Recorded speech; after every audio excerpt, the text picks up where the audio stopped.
Bonjour, nous voilà à nouveau au pied du roi des rois, afin de continuer la lecture, l'étude de la parole de Dieu. Nous lirons aujourd'hui dans le livre de Genèse 2, versets 18 à 24. Mais juste avant, prions afin de nous laisser conduire par le Saint-Esprit. Notre bon et tendre Père céleste, combien nous sommes heureux en ce matin de lire la parole et de nous laisser conduire par le Saint-Esprit. Que ta paix et ta grâce nous accompagnent. Et merci de nous vider de toutes les erreurs et mensonges que l'ennemi a plantés dans notre cerveau, nous t'en prions. Au nom de Jésus et pour ta gloire éternelle. Amen. Je commence donc cette étude avec toi par une métaphore. C'est un monsieur qui ouvre une entreprise et il fabrique des clés. Il vend des clés.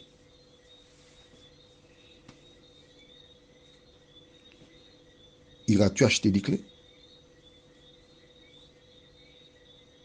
À quoi sert une clé sans serrure? Tu as déjà compris? Mais si. Je sais que tu as déjà compris. Une clé n'a aucune valeur sans la serrure. Bien sûr, il y a de nouvelles voitures il suffit d'appuyer sur un petit bouton, tac, et les voitures s'ouvrent. J'étais chez une amie le vendredi 21 octobre 2022, soit donc hier. Donc tu as compris que cet audio que tu écoutes a été enregistré le 22 octobre et je te donne même l'heure, 4h47. Elle appuie sur un petit bouton, clic, toutes les portes se sont ouvertes. Mais même si on n'a pas introduit la clé dans la serrure, il faut le petit boîtier qui permet aux portes de s'ouvrir. Et les portes ont toutes une serrure. On est d'accord? C'est inutile une clé sans serrure. Alors, comprenons maintenant ce qu'est la serrure. C'est une image, mesdames, pardon. Pardon, non, ne faites pas la guerre. C'est tout. C'est pour expliquer. Je ne saurais en aucune manière comparer une femme à une serrure. Oh, pas du tout. Je profite pour dire que la femme, c'est la créature que Dieu a tirée de l'homme, qui peut être soit un agent du diable ou un agent de Dieu. Mais j'ose espérer que tu ne sois pas un agent du diable. Alors maintenant, lisons. Genèse chapitre 2, versets 18 à 24. L'Éternel Dieu dit, il n'est pas bon que l'homme soit seul. Je lui ferai une aide semblable à lui. Coucou, si tu dormais, ouvre tes yeux. Prends 2 bois d'allumettes pour tenir les yeux ouverts s'il le faut. Nous sommes dans Genèse chapitre 2. Le péché n'existe pas. Nous ne sommes qu'à la création. Le constructeur, le créateur, l'Éternel des armées dit qu'il n'est pas bon que l'homme soit seul. Je lui ferai une aide semblable à lui. Il n'est pas bon que l'homme soit seul. Est-ce que c'est clair pour toi? Dès le départ, avant le péché, Dieu a prévu que l'homme soit avec quelqu'un. Ce qui voudrait dire qu'à la résurrection, les hommes n'ont pas de rapport avec des femmes. On parle de personnes mariées, bien sûr. Ils sont dans l'erreur. Jésus est mort homme, il est ressuscité homme. Cela veut dire que S'il faut enlever la prostate et d'autres organes qui se trouvent sur l'homme, ce ne sera plus un homme, ce sera quelque chose d'autre, mais pas un homme. Parce qu'un homme est constitué de tout ce que nous avons actuellement. Je continue maintenant au verset 19. L'Éternel Dieu forma de la terre tous les animaux des champs et tous les oiseaux du ciel. Et il les fit venir vers l'homme pour voir comment il les appellerait. Et afin que tout être vivant porte le nom que lui donnerait l'homme. Et l'homme donna des noms à tout le bétail, aux oiseaux du ciel et à tous les animaux des champs. Mais pour l'homme, il ne trouva point d'aide semblable à lui. On s'arrête ici un tout petit moment. Il regarde les animaux, il appelle celui-ci fourmi, abeille, guêpe, chien,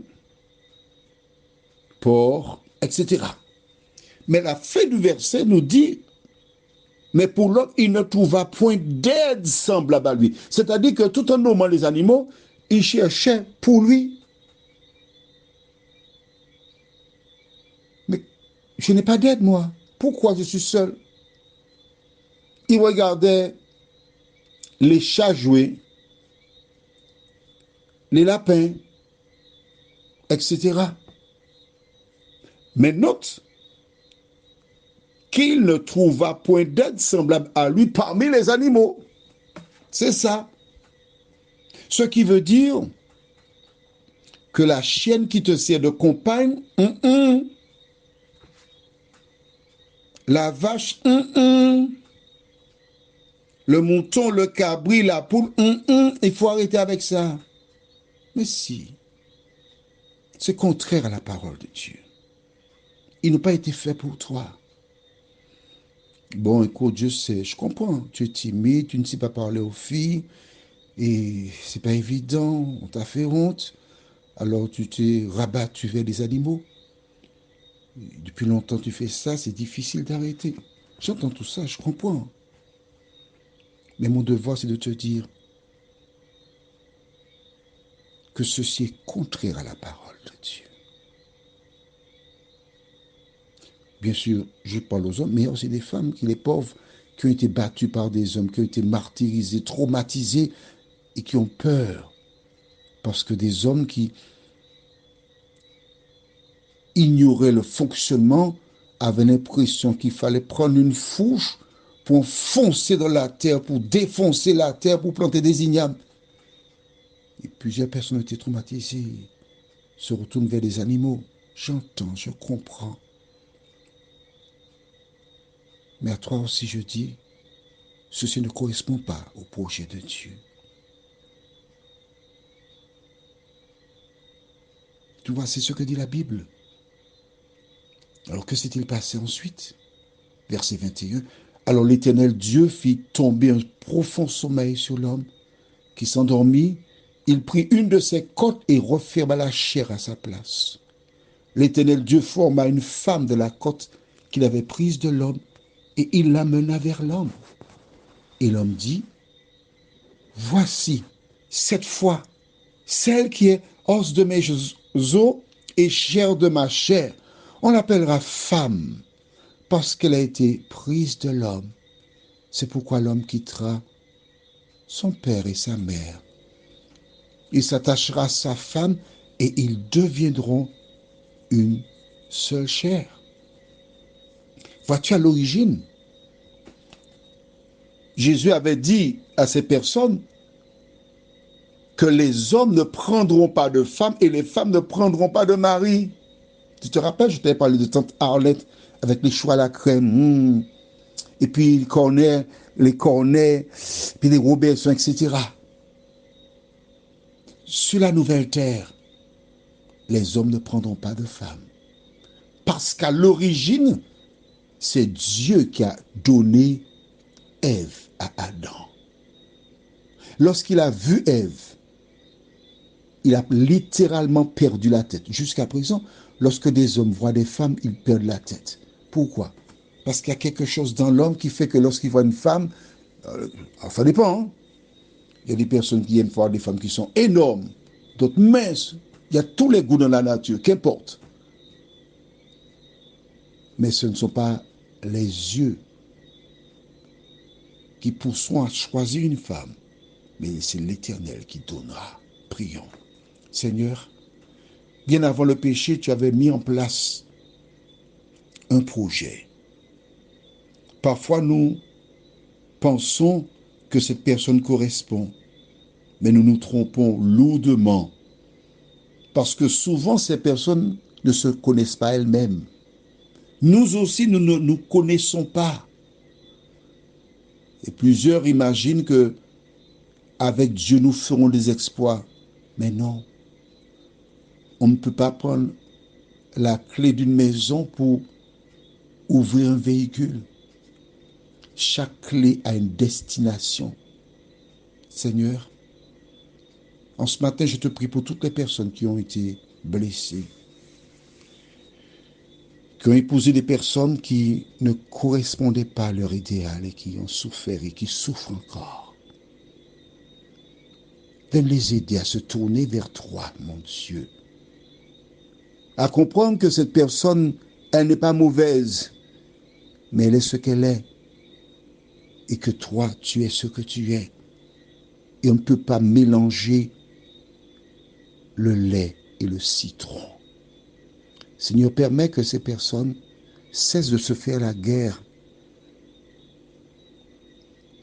mais qu'elles se libèrent des souffrances, des mauvais traitements, et qu'elles te fassent confiance pour l'avenir. Nous t'en prions, au nom de Jésus et pour ta gloire éternelle.